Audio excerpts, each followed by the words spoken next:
let me explain how this is going to go. We have four co-hosts today, and we'll give people another minute or two to show up, and then we'll introduce the co-hosts or have them introduce themselves.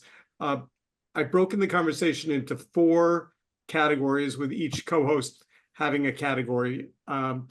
The only thing that I will say, and I'll say it, you'll hear me say it a couple of times, there's going to be a lot of people on this call, more than general, and so I really want as many people to get a chance to speak. So like, we don't need 5-minute speeches. That being said, part of what I hope will happen is that some of you will listen to others of you and go, hey, wait, we should talk some more offline. Like, that would be a fabulous outcome for me, is if this broke up over the course of the next 2 weeks into lots of groups of 3 or 4 people connecting. And because with that, if you do the math, 40 people times an hour, everyone gets a minute, or a minute and a half. I will also say this. Let me actually officially get started, because we've got 20 people on, and I assume the other 20 will come in. So let me just see. Do we have Robbie's here? I see Mark. I see Kanika. Is Raj here? All right. Well, we'll start without Raj, although he just texted me and said he's coming. So we had this interaction yesterday over text that started out kind of casually and then turned into a pretty big, long, interesting conversation. As the person who was sitting watching all of these various texts come in, I can tell you, this is an extraordinary group with diverse points of view, thoughtful, precise, and that email that you all got late yesterday afternoon, there's lots of buzz going on out in the world about what happened or what we did or what we didn't do. This is not that. It's specifically about media, social media, sustainable media, this organization's mission. And I am, just so you all know, listening deeply to all of the various feedback that we're getting and sharing, because I think there's an opportunity here for us to galvanize this organization's mission and output into a problem that has kind of metastasized. So with that, let's just start. Robbie, would you introduce yourself, say your name, and then just one sentence about who you are, and then we'll go to the other 3 co-hosts. Robbie, take it away. Hey gang, it's me, Robbie Dornbush. I am Chief of Staff of Accountable Tech and also a former White House staffer. So I'll kick it to the next co-host. Mark Walsh in Washington, D.C. I'm a venture capitalist in technology and ed tech. Raj.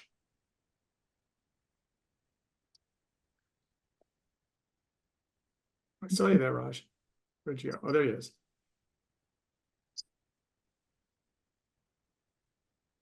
Raj keeps popping in and out. All right, Kanika, go ahead, and then Raj will figure out his audio. Sure. Hi, I'm Kanika Mehra. I've spent a couple of years with NBC, and right now I'm looking at pivoting into the digital regulation space. Okay, Raj, go ahead. Steve, can you hear me? Yep. Yes. I apologize. I'm at a hotel. I'm Raj Goyal. I live in New York. Former state legislator, former tech CEO of a legal AI company, co-chair a think tank, and quite involved in Democratic Party politics. All right. So let me just, where's my piece of paper? I wrote down a little thing I wanted to say. All right. So why are we here? We are now almost 200 leaders, technologists, media makers, Gen Z activists, parents, and philanthropists. We don't agree on everything, and we think that's probably our special power. But we do, at our core, believe in the fact that this organization is intergenerational. Our hope is that while there is some white space between legislation, innovation, youth power, and early internet innovators, and that new ideas will come from that. So with that, I guess, let me say this in a way that will make sense. I don't think we should go out of our way to be overly polite today. There are, for example, meaningful disagreements between young people's feelings about internet legislation and parents' feelings about internet legislation. This organization is explicitly not political, though we do and find ourselves more and more engaged in what's going on in Washington.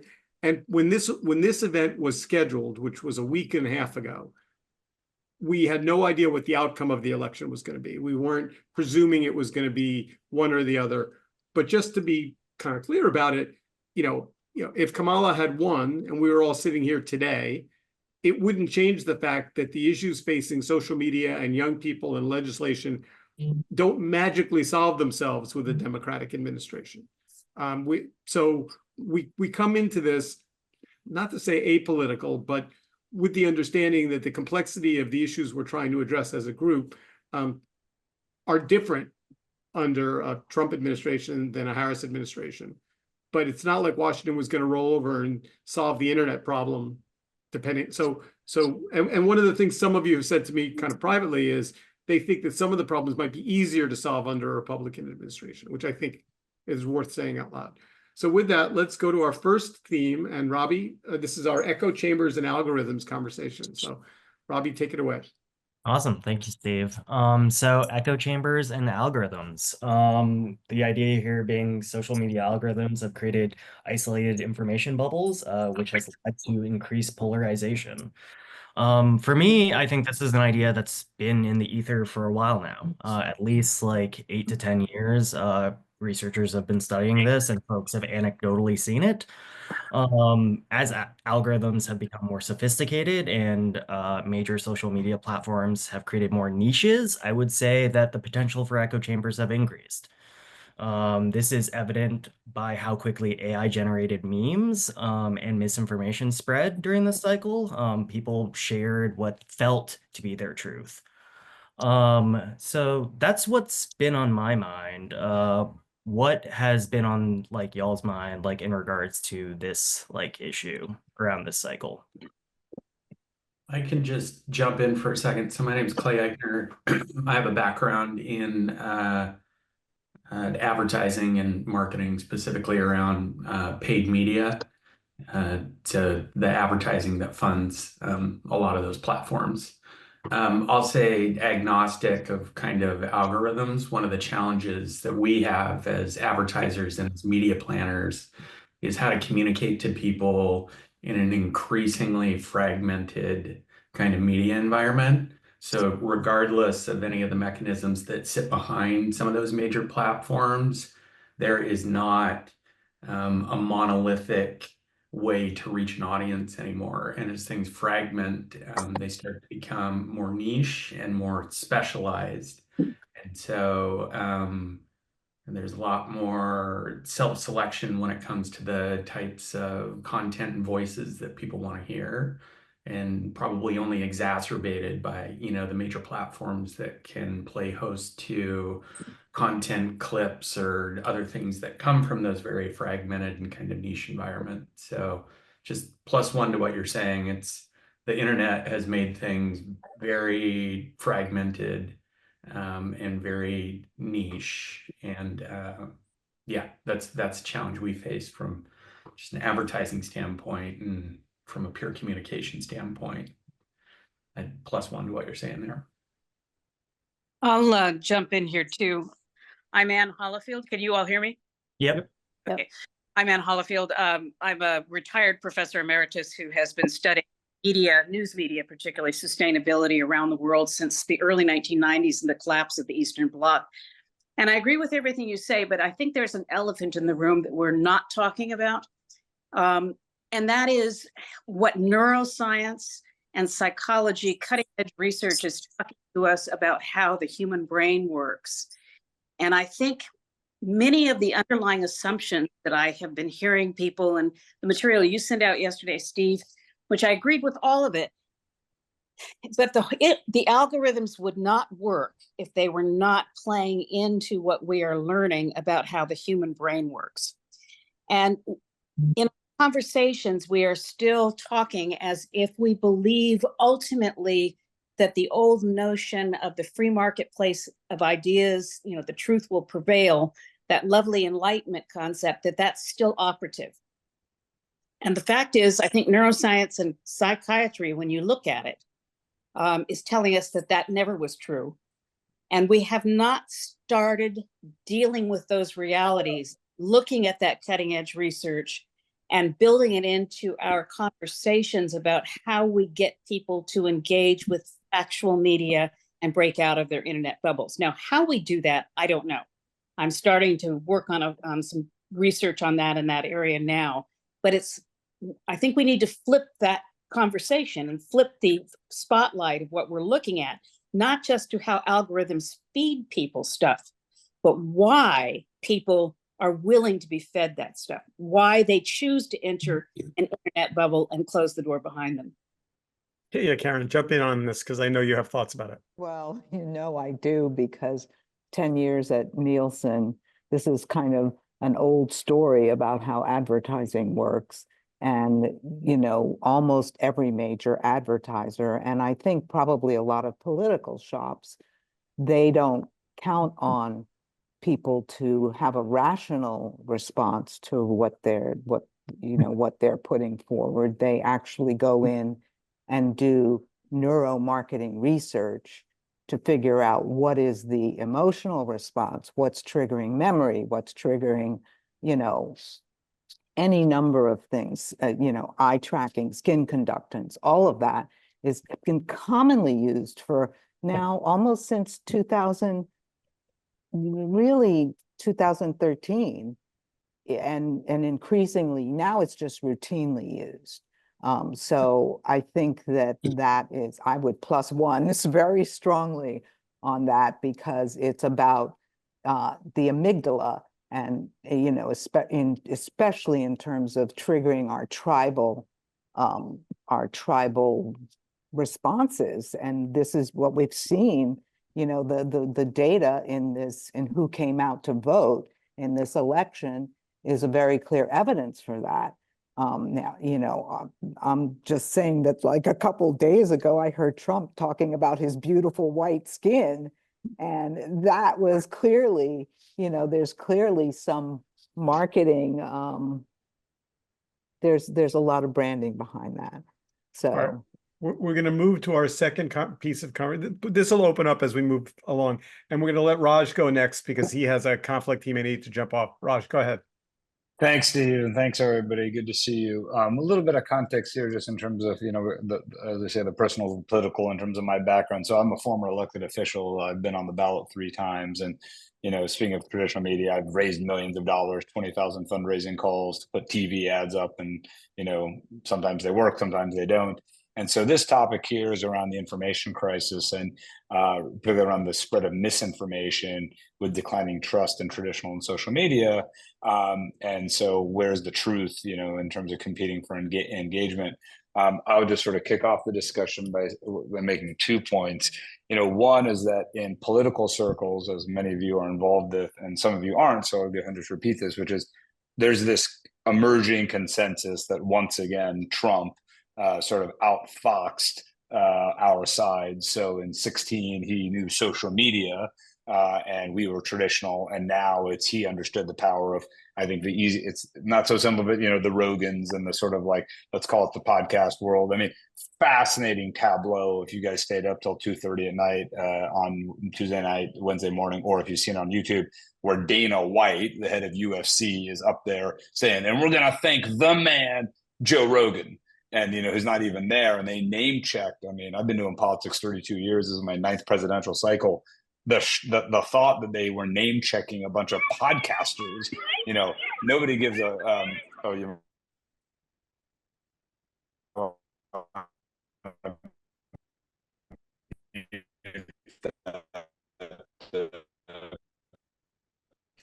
Whatever hotel chain. He's about. Maybe try turning your video off and see if that it's helps. almost these, like, these sort of. Turn your video off, Raj. All right. Well, we know the topic, so let's jump into information crisis and misinformation. Who wants to go first? misinformation, information crisis. I would just add to this. I mean, I certainly it's irrefutable all the things that we've been said so far, but I think it's worth keeping in mind that this is a step back to the future, in the sense that U.S.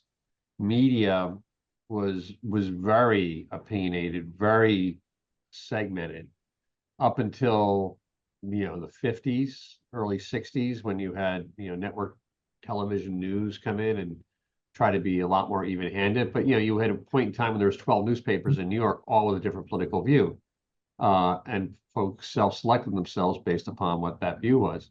So I'm not saying that's a good thing at all. I'm just saying it's there's precedent that we should be thinking about as we talk about this, and certainly adding to that precedent are the neuro implications and the further science that is now available on the thought process. But there is a precedent here. I also think that you have to consider from a journalistic perspective, when you have a user on Twitter having a completely different understanding of the narratives around this election from a user on TikTok, who from just another user on TikTok is having a completely different experience, you have to question, like, what is the role of the media in that? And I think there was a lot of conversation surrounding that with the Jeff Bezos letter and the endorsement. And I'm not particularly sympathetic to Jeff Bezos or his opinions, but I will say I do think if the media had spent a little less time opining in this election, and more time using their institutional credibility to be able to reconcile all the different realities that were going on at the same time, of being able to say this is factually untrue and this isn't.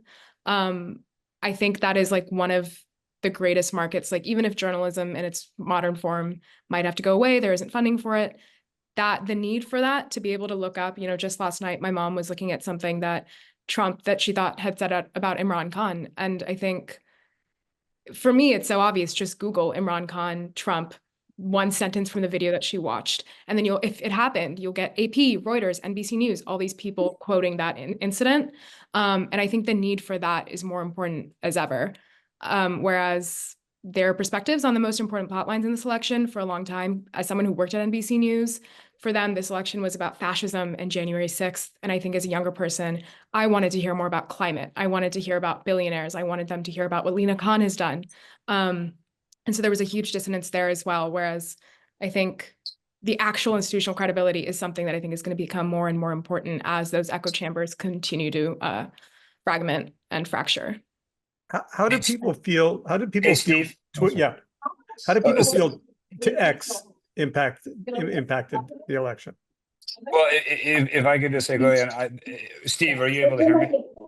Yeah, but there's someone in the background. Someone's I think someone needs to be muted. The host can mute anybody, I think. David. I got some. It's David, whoever It's- David is. Doing great. You talked to all of his teachers. Maybe everybody Yeah. should mute if you're not talking. Yeah. You got to mute David, Steve. I'm trying. Oh, there we go. There we go.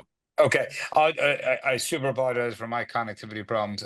I would just say, Kanika's point, super well taken. I agree with you on the Bezos point. Before I cut off, I just want to make one other point, which was, so a big thing, the reason why a lot of Democrats were hopeful going into Tuesday was our supposed GOTV operation, and I've knocked 15,000 doors. I know everything about knocking a door, dog bites, all this sort of thing. And I was, I went, is the co-host now. And I went and did my knocking, and how fascinating that we got crushed in what is called mobilization and they had no ground game. So that means there is another entire analysis that has to be done, about, as Kaneko was saying, about engaging for attention. People not only got their information, but then were motivated to vote, and then voted in ways that upend all of traditional politics, because the whole notion was that these low information voters had to go roused from their door and vote. I mean, that's the entire premise of kind of the labor get out the vote machine. So I'll just put that on the table, that not only is there information flow, there's behavior that we are unused to seeing in political life in America that's being driven from these social channels. So what about X? So, yeah, I was going to say that plays right into Steve's question on X. If you think about Yes. it, my background, Missy Godfrey, my background is media marketing, technology, and finance, sort of a portfolio career across a lot of sectors. If you think about the fact exactly what you're saying, Raj, that, you know, they're now going and getting their media, if they're getting it from X, Elon Musk has one of the largest followings of anybody in the world, engaged following, and he put up, what is it, $118 million to help Trump get elected. So to that point where I think a lot of people felt, well, you know, Trump has no ground game. He closed offices, is not supporting. He third-party sourced, but he third-party sourced to $118 million. And that, you know, enabled reaching a lot of people. And one of my big, I don't know, big bugs, Kanika, I love what you said too. What about the credibility factor? You know, somebody like an NBC, somebody from the traditional media, New York Times, whatever media bureau we want to quote here, they are held to a higher standard. If you're publicly traded, you have a huge liability if you make a comment that is false.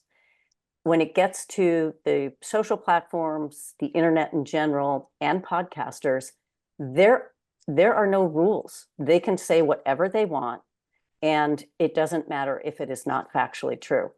And I look at something that happened with X just in the final days. They were the only platform not to remove that Russian fabricated video of the quote unquote illegal Haitians voting in Georgia. Yet everybody was out there talking about, it's been confirmed, this is fake, it was AI generated with the Russians pushing it out, and Twitter wouldn't take it down. So impacts are a long answer to your short question, Steve. I think X had a huge impact on this election. By the way, well as it wasn't $138 million. It's really $44 billion, which is what he paid to buy it. And then he's decreased the value by about 25 billion. So he's out 25 billion. But if you think about it, since he got a shout out from the stage by the incoming president, he's going to make more than 25 billion by being inside the White House. So it was one of the best investments ever to buy X for 44 bill and then drive both behavior votes and in fact economic benefit to Elon Musk. Say what you will about that Satan, but he's incredibly smart at maximizing the assets that he has in front of him. I would also argue that not only Elon and the inability, or I should say the lack of accountability to take down or put up whatever is true or not true, is that the whole system, I mean, we said earlier about algos, we're all basically realizing we're lab rats, and there's a little bar in front of us, and we push for pellets, and the pellets are the addictive nature, which, by the way, this device and our mouse completely validate that that's the pellet, that's the bar that we push for the pellet. But what I'm worried about is the economic benefit of being a conflict entrepreneur, as I call it. And I think we're creating a whole generation of conflict entrepreneurs who figured out that the way you make money is by saying things that cause conflict. And the conflict can be caused by truth or by lack of truth. And now what is truth? Can be caused by things that are provable or not provable. And I just wonder, I was the first chief technology officer of the Democratic Party, which shows you how I got gray hairs a long time ago. And I was a TV anchorman. Right out of college, I was a TV anchorman for a CBS television station back when, I was the voice of God for this tiny city in West Virginia. And the inability of the community feature of media, we were all watching one thing at one time. The only version of that still left at the Super Bowl. The ability for advertisers to get a message to us and for us to feel validated by one source like a Walter Cronkite of what may or may not be true or provable. These things are never going to come back. And I just wonder, if you say never is a long time. I just wonder if we're ever going to see an economic model that rewards truth. Because back in the day, CBS News lost money. That's why the news divisions lost money. And now, quote, news is a money maker. And I wonder if we'll ever see an economic value or a structure where morality and truth are in fact rewarded. Well, Mark, I'm going to, can I just really quickly, Steve? I'm going to take slightly the other side of both those comments, because as I don't pine for the days when when William Paley made the decisions for what America thought, and so I think they said the same thing when cable news started and the networks were upset. These are money making corporate initiative companies, and so I think the reason why what Bezos got right is trust in the media is an all-time low, and that's not because of these podcasters. It's because journalism is no longer. They have also, as Kanika said, it really has ventured into opinion. And so as somebody who moves public policy and has been inside government, I wouldn't say that the traditional media is somehow a halcyon era whatsoever. And so in this age of complete, sort of disarray, I think it's just going to be new markets, and we're going to have to understand exactly, as far as political goes, you got to engage on all of them. But yeah, over to you, Steve. It's the Fox News. It's the Fox News initiative here, right? That the response to Fox News was MSNBC.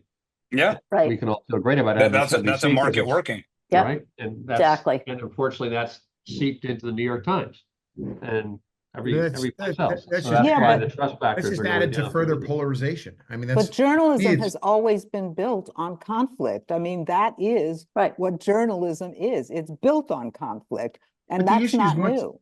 The issue is much bigger than this. I think that we're getting down to a level of granularity that is relatively unsolvable.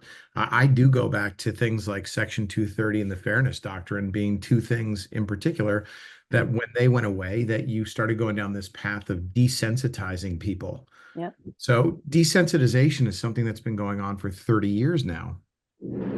So let's get to Whether it's games like Call of Duty or it's television shows or the way films and people are portrayed in that, it's all desensitization. That's become the new normal, and that's led to complete erosion. Let's get to Kanika, because I want to get to this fourth chapter, and then then it'll be a free for all after that. But this idea of demographic change, and I thought you actually opened up the conversation already, which is, what do young people expect from whatever the thing called media is relative, when people say they get their news from TikTok, what does that mean?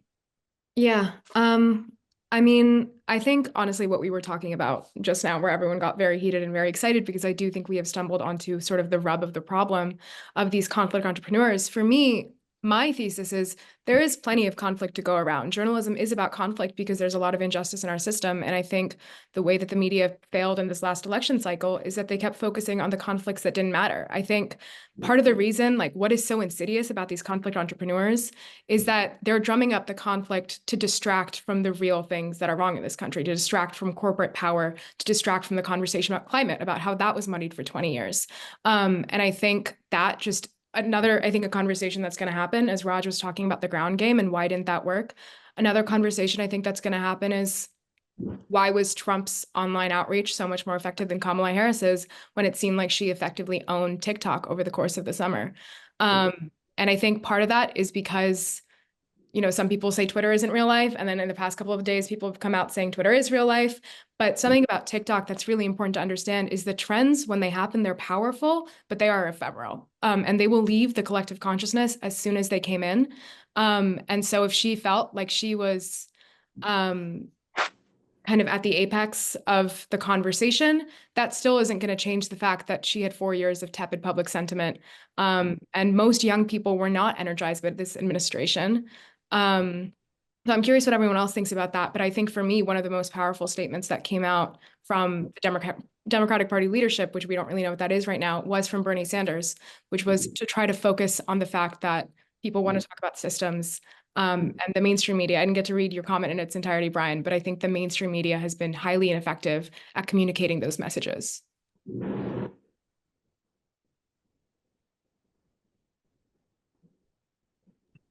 If there's anyone who wants to jump in now. You stunned us all to silence. I mean, I think it goes far beyond ground game and social media. I think I don't want to dive into the political side of things, but I gotta be honest with you, I think most of us completely underestimated how far away the country has moved from certain attitudes and certain things that I think we who live on the coasts have absorbed.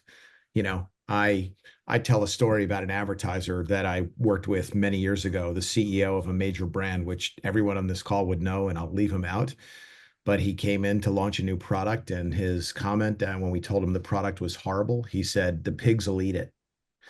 And we were all completely offended by that and said, "What do you mean?" And he said, "Everybody who lives between New York and LA." And I was like, wow. Horrified. Absolutely horrified. And by the way, this is a brand everyone knows. And I was like, wow. I was in my 20s at the time, and I was just blown away. But I think what many forgot is that unfortunately the pigs ate it. Sorry.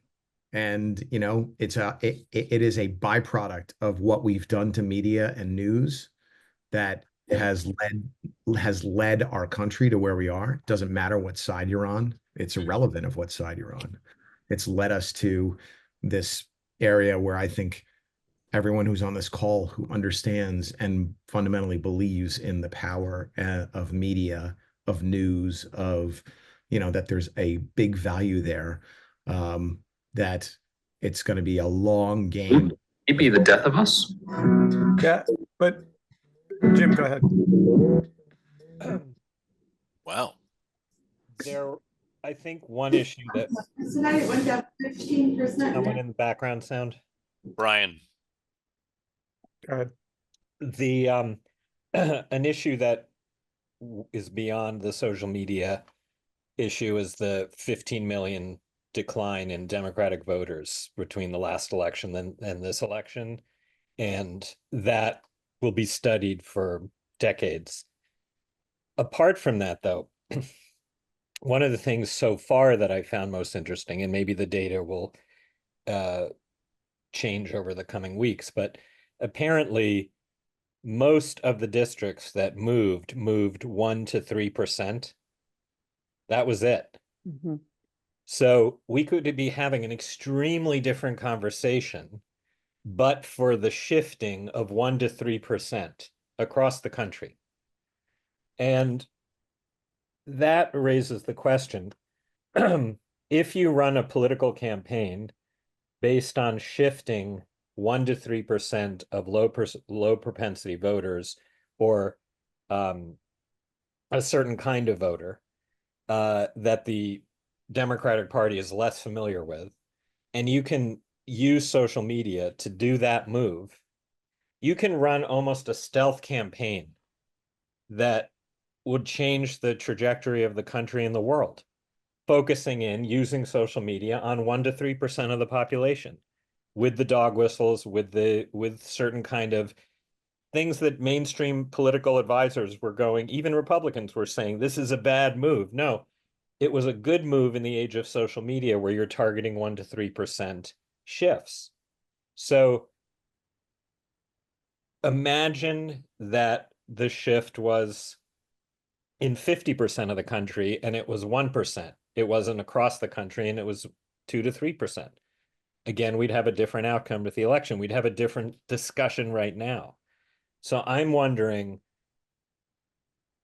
in this sort of targeted neuroscience-based 1 to 3% emotional shift, the comment about getting out the vote using social media instead of knocking on doors and having a conversation with someone, upending traditional theories of how to get people to vote, could completely change and has begun to change political campaigns. And you don't have to run in the same way that we run our campaigns now based on 7 swing states. We can run it on 3% of the population, regardless of borders. So that to me is where it's going to get interesting as we deconstruct what happened in this election. And it's not only interesting, it's easy to do. So easier to do than you the think other. that marginal sort of change in campaigning and how they present their platform would speak to the magnitude of discontent that voters feel? Because I think for the prevailing sentiment among young Democrats, or just, I'm saying this as a young person, and I think other young people would tend to agree, I didn't think Kamala Harris should have run. I thought there should have been an open primary, but she ran a pretty effective campaign. And so that kind of shut me up because I wanted to see the first female president. I didn't think Biden represented me. I didn't think Hillary Clinton represented me. So is the problem not that we have such a status quo party that kind of ignores its constituents? Matt, I'll let you jump in here. No, I mean, it's a great question. And as I said, the more interesting traditional political question is, why did 15 million people who voted last time not vote this time? And that gets to the points you're bringing up. But those things are candidate dependent and party strategy dependent.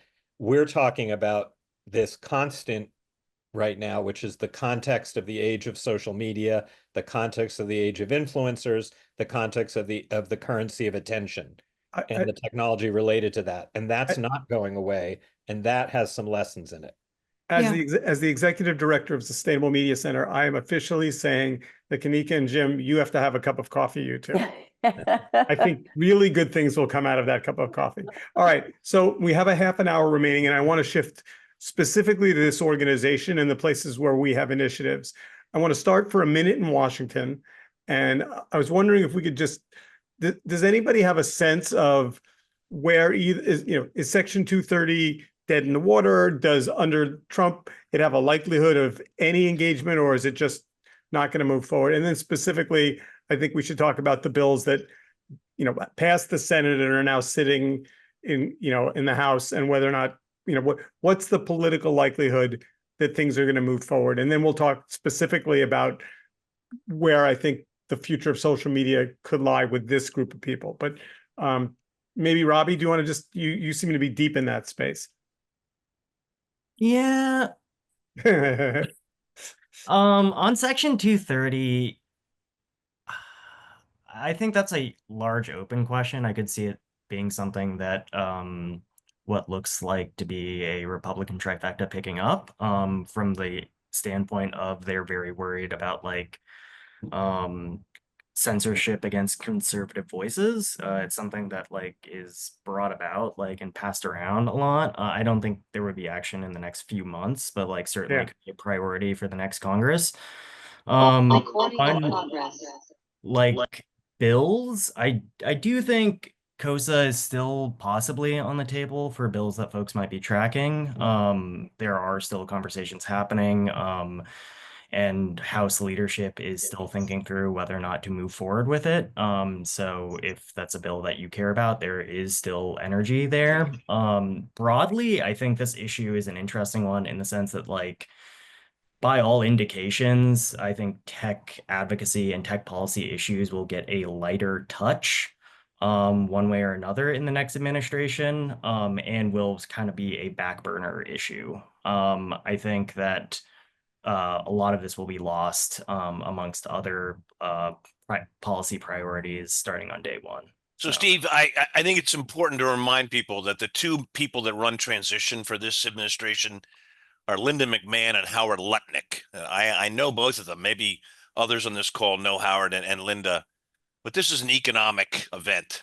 So to say what's going to be the strategic initiatives of the Trump administration on bills, it's whatever makes money. So I'm very, very confused, and I'm quite sure that whoever, I mean, I hate to be crass, whoever pays President Clinton the most money or makes it clear that the most money is at the end of a decision will end up getting the backing of this administration. All right, so let's get to the state of media, because I think just to be clear, Brian raised in the chat the word media, social media, mainstream media, journalism have all been kind of mushed together into a stew of purposeful lack of clarity. And so, one of the things I find interesting and hopeful is that, at this moment, if you're a young person wanting to get actual news with fact checking and reputation and some amount of balance in a platform that you're used to, it doesn't exist. Doesn't exist. I mean, TikTok is an incredibly appealing platform for kind of that stew we discussed. But part of what I think is more clear for us, and Yair and I were talking about this in a call earlier this afternoon, this idea that there are non-toxic alternatives for young people to have access to some version of an app that has maybe at certain ages parental controls. And obviously we have folks on this call that are passionate about parental controls. There are people in this organization that are passionate about no phones in schools. How can we as a group brainstorm some going forward actions that we could then collectively workshop?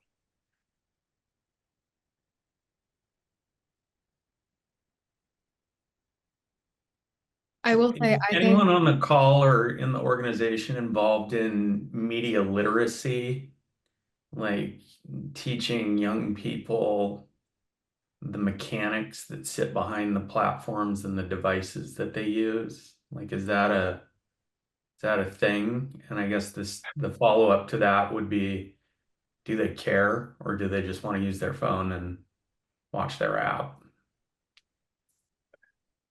We don't have a media literacy initiative only because we're friends and supporters of a bunch of different organizations that are doing good work in that area. I mean, part of what we've done in the last year is now our focus to places where we're not doing things that we think other people are doing well. And that's why the idea of, technology innovation, lab-based experimentation, we seem to be out front on that.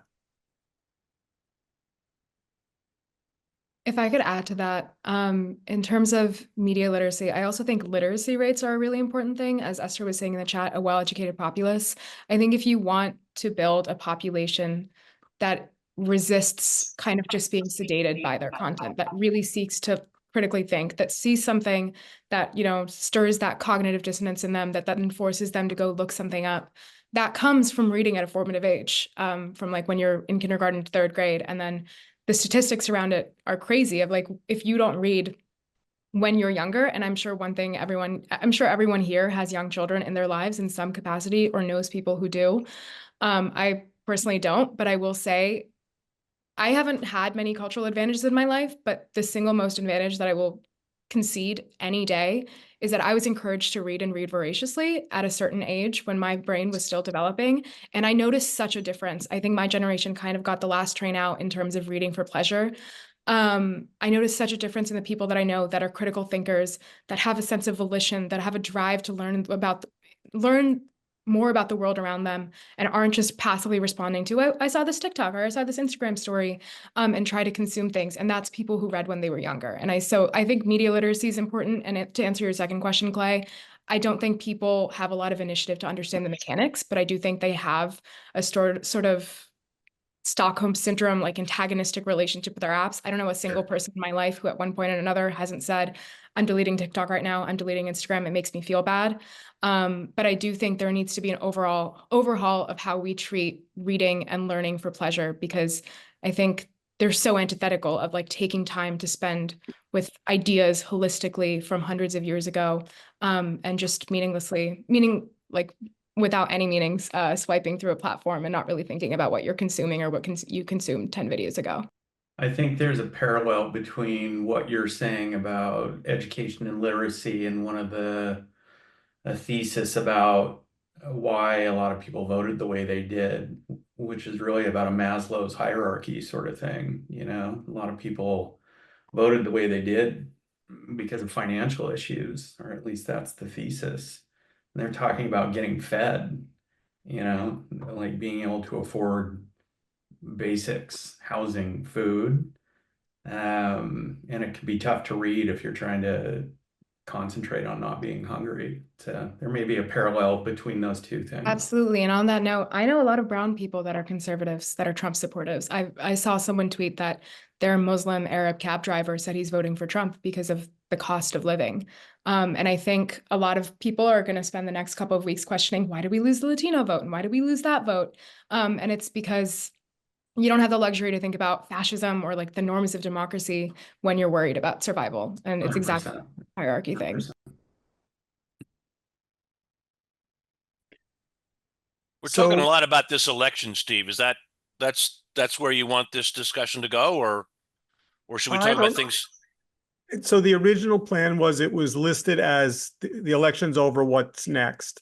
And it was meant to help inform this group collectively about actions we can take irrespective of who was going to be president of the United States. And I think we're doing it. Because one of the things I would argue would be also valuable to think about and talk about is what's the role of media with the Trump administration? Because he clearly feels that he can control messages. He already has an FCC commissioner claiming that's SNL and NBC Network were out of line by having Kamala Harris on. He's already saying fake news is going to be punished and challenged. And I'm just wondering, I worked at the Small Business Administration as political appointee for for Obama, and we had inspectors generals who were supposed to, report when things weren't going right. And I'm worried that Donald Trump will fire all the IGs, and we will actually not know what is going on in the federal government. So to me, the media's job is going to be even more interesting to think about, which is how do they cover what is actually happening in our nation going forward. Yeah.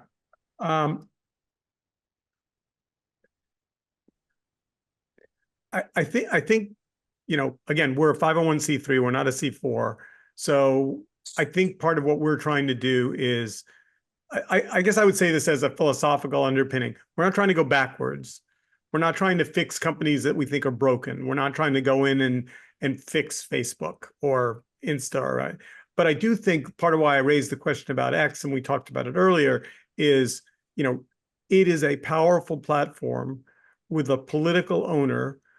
It is not the town square, and is there anything online at the moment that resembles the town square? And if not, should there be? Threads. Something I noticed when I was swiping for live election news is that feeds that have abandoned the chronological layout are terrible for live news, because I was getting things like, once the election had been called, once it was looking really bad for Kamala, I was getting like all these things from 2 or 3 days ago that had aged terribly.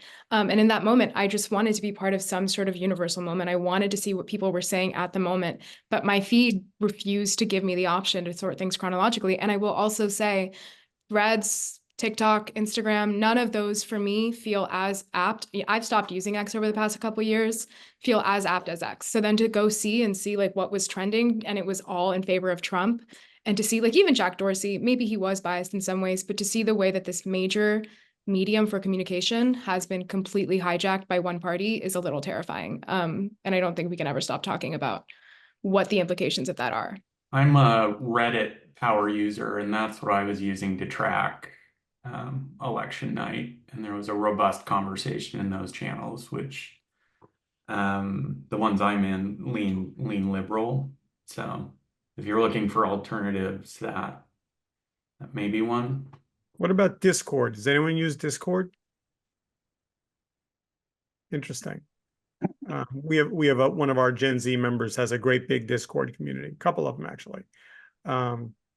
Which, by the way, which is worth saying out loud in this group too. Like, we're still trying to figure out, we have a couple of people that want us to be using Signal. We still have a very active or moderately active Slack channel, although not so much lately. It's been a mix of text and emails. But if any of you have ideas you want to send me back channel about ways we could create threaded conversations so that this group can continue to talk, and it doesn't have to run through my individual text messages, that would be great. I want to make sure that we have time to talk about where we are on Activate Media. Yair, do you want to just kind of share? You tell the story in a tighter way than I do. I think that one of the things that we've been focused on here is looking at some of the things that weren't being addressed. There's obviously the big don't allow phones in schools contingent. There was the proposed legislation contingent. I think one of the things that really struck us was that nobody was proposing alternative platforms, and nobody was proposing to produce essentially a nicer space for people to congregate as part of the solution. And that part of that is because the dominant platforms are so big, it's very hard to raise venture money. So our focus has been around a philanthropically driven incubator, essentially a Y Combinator for social media alternatives. And we think that part of the answer to some of the toxicity is to offer non-toxic community. I think that the acquisition of Twitter has framed it into a very specific community. And I think that it's going to be hard to counter that, frankly, from a news chronology standpoint. It's been years in the making. we're more focused on actually the younger community that seems to be more directly adversely affected by toxicity in their day-to-day communication, and believe that offering that alternative as an alternative form of media is meaningful, and less on, frankly, this kind of large scale basis, more on the one to few actual day-to-day communications that have the largest emotional impact on young people. I don't believe that, there's no data showing that kind of large scale broadcast mainstream media has the same sort of emotional impact as toxic interaction with a handful of people you go to school with. And so we're really focused right now on and think this is a really particularly good time to try to attempt to address that, because of the broad recognition of it, and also because the technology can hopefully facilitate some better moderation. Yeah, I mean, I also think, there's a lot of kind of lazy reporting going on around about like parents, and give parents more control, and parents need to, and the reality is parents come in different flavors. They have different bandwidth, they have different technical abilities. Some of them want to have control over what their kids have access to when they're young. Some think kids shouldn't have phones. Some think it's totally fine. And I think we need to be aware of the fact that there's not going to be a one size fits all problem solution. But what's interesting is, if there's a theme that's coming out of at least part of this conversation, it's the things that we used to get from social media, we don't get anymore. I mean, Facebook is out of the news business for all intents and purposes. TikTok is in the entertainment business. X is in the, whatever Elon feels like in a given moment business. And Reddit, it's interesting that Reddit comes up as a potential bright light, because my experiences with Reddit going back a bunch of years have been pretty negative. Does anyone have a piece of technology or a community or a way to get information that they think we should know about, and as an example? Any of you get election information in a positive way, notwithstanding the outcome? Any of you felt that you had like a neutral source or a unbiased source of information in your process?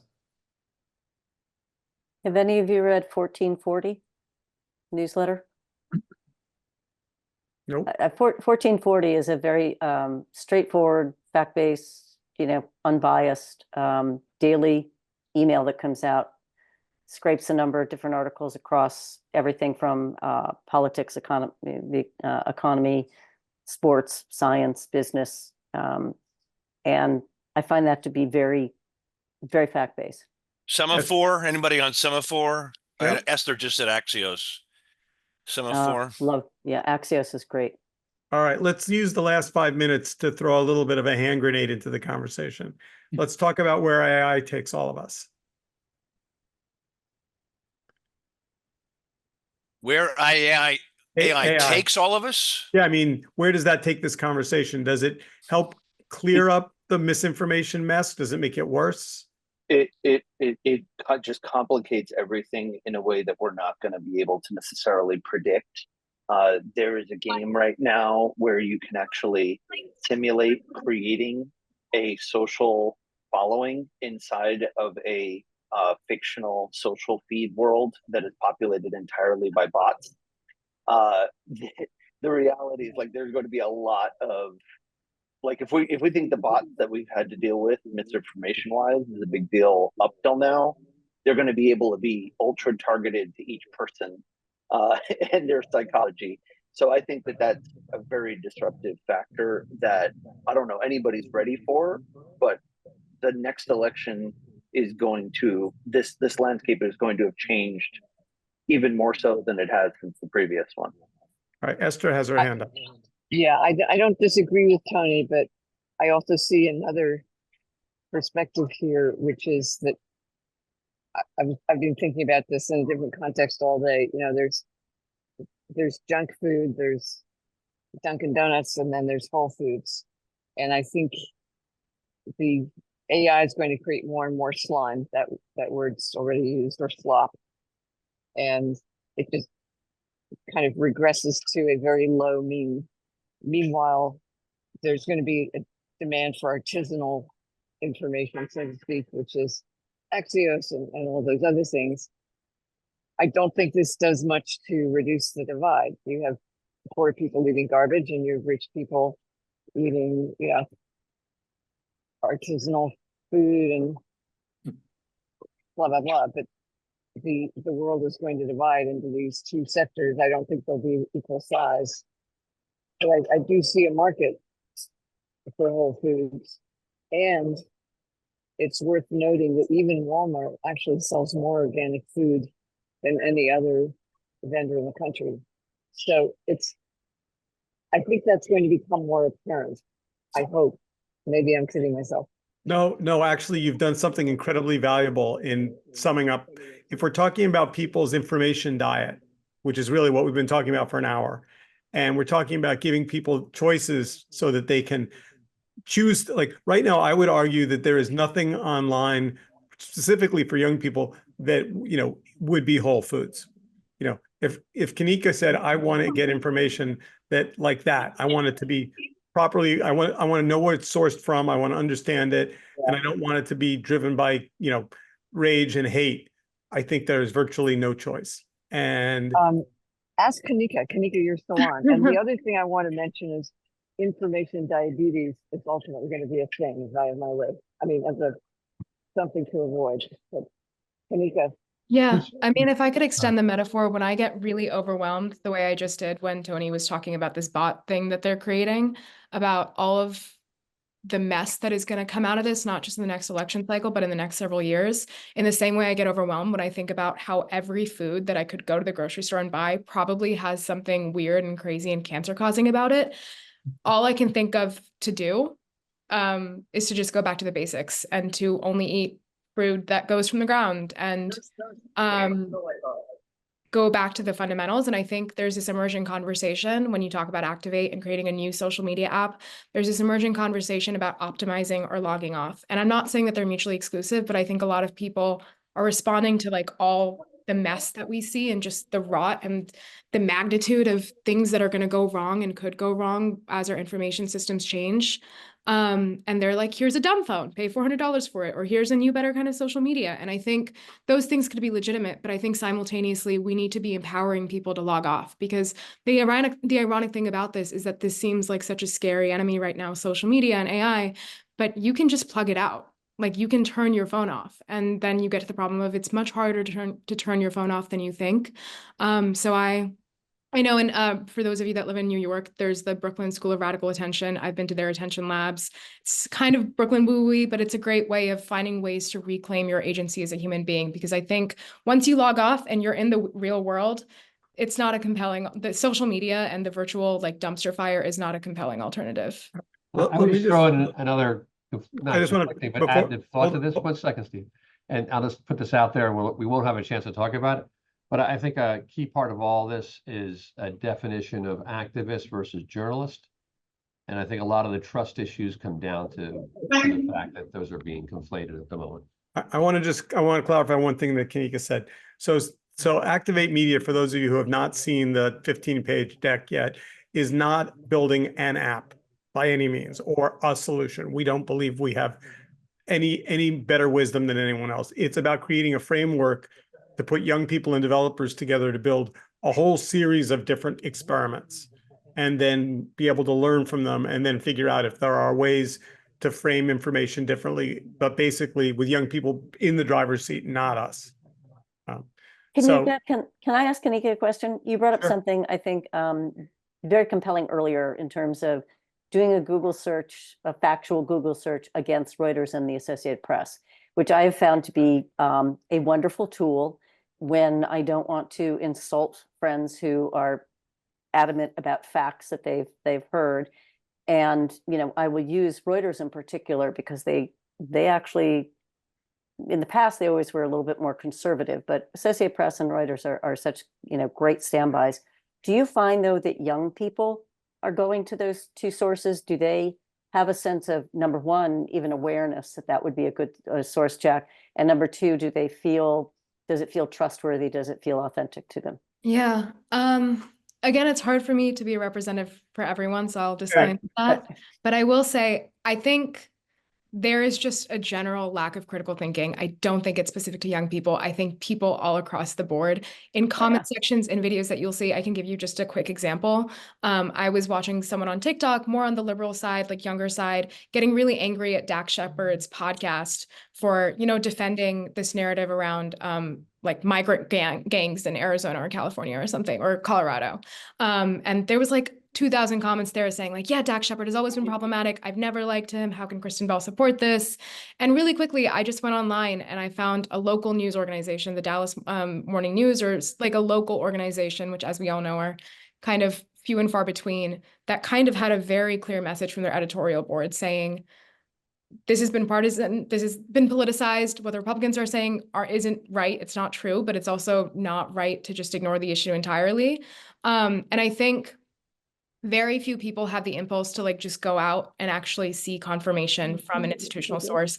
But I still do think that when NBC News, when CNN, when famed brands, when institutional brands say something in a purely fact-checking capacity, you can question whether people are able to discern between opinion or not. I do think that holds sway. I think that holds power. I think people are surprised. They'll be like, oh my God, I can't believe CNN is talking about Brat. Like, I think those institutional brands have their credibility for now when it comes to purely fact checking. But I think the problem is more like the impulse to go seek them out in the first place.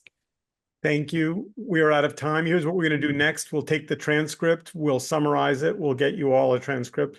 We won't release anything beyond this group without your permission. But if some of you said interesting things, we may say to you, do you mind if we release this? And as we did yesterday, the answer is yes, or anonymous, or no. We're fine with any of that. Thank you all. Really interesting, really powerful. Glad to see all your faces. We need to do an event sometime in New York, probably around Christmas. We'll do some kind of a holiday gathering that may involve, both libations of both alcoholic and non-alcoholic types. And hope to see you in person. Till then, thank you. Thanks, Steve. Bye-bye.